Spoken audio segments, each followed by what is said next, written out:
हनुमान जी ने किसे दिए थे अपने शरीर के 3 बाल। दोस्तों, महाभारत का युद्ध हो चुका था। पांडवों ने श्री कृष्ण की मदद से कौरवों पर विजय प्राप्त की थी। अब हस्तिनापुर का राज्य पांडवों के अधीन था। दोस्तों, धर्मराज युधिष्ठिर राजा के पद पर सुशोभित हुए। न्याय और धर्म की प्रतिमूर्ति महाराज युधिष्ठिर के राज्य में सब कुशल मंगल था। हस्तिनापुर निवासी सुखपूर्वक जीवन व्यतीत कर रहा था। कहीं कोई किसी प्रकार का दुख ना था। दोस्तों, भीम ने फिर दूसरा बाल फेंका तो फिर से बहुत सारे शिवलिंग उत्पन्न हो गए। महाभारत का युद्ध हो चुका था।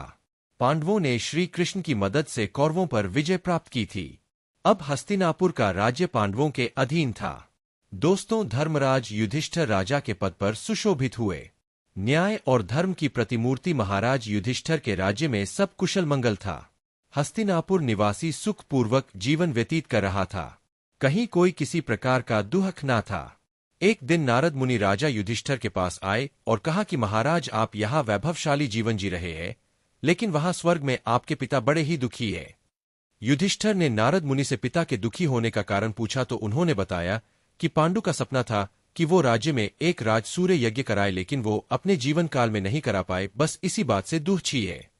दोस्तों, तब युधिष्ठिर ने अपने पिता की शांति के लिए राजसूय यज्ञ करने का फैसला लिया। इस यज्ञ में वो ऋषि पुरुष मृगा को बुलाना चाहते थे। ऋषि पुरुष मृगा भगवान शिव के परम भक्त थे। उनका ऊपर का हिस्सा पुरुष का था और नीचे का हिस्सा मृगा हिरण का, इसलिए उनका नाम पुरुष मृगा था। दोस्तों, युधिष्ठिर ने अपने छोटे भाई भीम को आज्ञा दी कि वह ऋषि पुरुष मृगा को ढूंढ कर लाए ताकि यज्ञ संपन्न हो सके। भीम भाई की आज्ञा पाकर ऋषि पुरुष मृगा को ढूंढने चल दिए। एक जंगल से गुजरते हुए भीम को पवन पुत्र हनुमान दिखाई दिए। चूंकि भीम भी पवन वायु के पुत्र थे तो इसलिए हनुमान और भीम दोनों भाई हुए। हनुमान जी ने अपने छोटे भाई भीम को अपने शरीर के 3 बाल दिए और कहा, ये बाल तुमको मुसीबत से बचाने में मदद करेंगे। दोस्तों, काफी दूर भटकने के बाद भीम ने आखिर ऋषि पुरुष मृगा को ढूंढ ही लिया। वो उस समय भगवान शिव का ध्यान लगाए बैठे थे। भीम ने जब उन्हें राजसूय यज्ञ में चलने की बात कही तो वो तैयार हो गए, लेकिन उन्होंने भीम के सामने एक शर्त रखी। शर्त यह थी कि भीम को हस्तिनापुर ऋषि पुरुष मृगा से पहले पहुंचना था। अगर पुरुष मृगा भीम से पहले हस्तिनापुर पहुंच गए तो वे भीम को खा जाएंगे। ऋषि पुरुष मृगा का निचला हिस्सा हिरण का था तो वे बहुत तेज दौड़ते थे। दोस्तों, भीम ने साहस करके उनकी यह शर्त स्वीकार कर ली। भीम ने तुरंत तेजी से हस्तिनापुर की ओर दौड़ना शुरू कर दिया। भीम ने अचानक पीछे मुड़कर देखा तो पाया ऋषि पुरुष मृगा उनके बिल्कुल नजदीक आ चुके हैं। घबराए हुए भीम को अचानक हनुमान जी द्वारा दिए हुए 3 बालों की याद आई। भीम ने एक बाल जमीन पर फेंक दिया। तुरंत उस बाल की शक्ति से बहुत सारे शिवलिंग जमीन पर उत्पन्न हो गए। ऋषि पुरुष मृगा भगवान शिव के भक्त थे, इसलिए अब वो हर शिवलिंग को पूजते हुए आगे बढ़ रहे थे, जिससे उनकी चाल धीमी पड़ गई।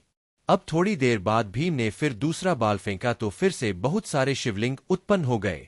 इसी तरह भीम ने ऋषि पुरुष मृगा को पीछे रखने के लिए एक एक कर 3 बाल फेंक दिए, लेकिन जैसे ही भीम महल में घुसने ही वाले थे तभी पुरुष मृगा ने उनके पांव पीछे से खींच लिए और भीम के पांव महल से बाहर ही रह गए। अब पुरुष मृगा भीम को खाने के लिए जैसे ही आगे बढ़े तुरंत वहां राजा युधिष्ठिर और भगवान कृष्ण आ गए। तब ऋषि पुरुष मृगा ने युधिष्ठिर ने कहा कि अब आप ही न्याय करें। पड़े ऐसी लड़की से करेंगे शादी तो जिंदगी हो जाएगी खुशनुमा।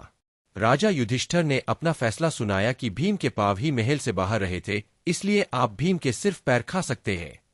युधिष्ठिर के इस न्याय से पुरुष मृगा बेहद खुश हुए और उन्होंने भीम को जीवन दान दिया। फिर मंगलपूर्वक राजसूय यज्ञ संपन्न हुआ और ऋषि पुरुष मृगा सबको आशीर्वाद देकर अपने नियत स्थान पर चले गए। दोस्तों, अगर आपको यह स्टोरी अच्छी लगी हो तो शेयर जरूर करें और इसी तरह के अन्य लेख पढ़ने के लिए जुड़े रहें आपका अपना चैनल JCG के एकता के साथ। आपका इस बारे में क्या ख्याल है, हमें कमेंट बॉक्स में जरूर बताएं।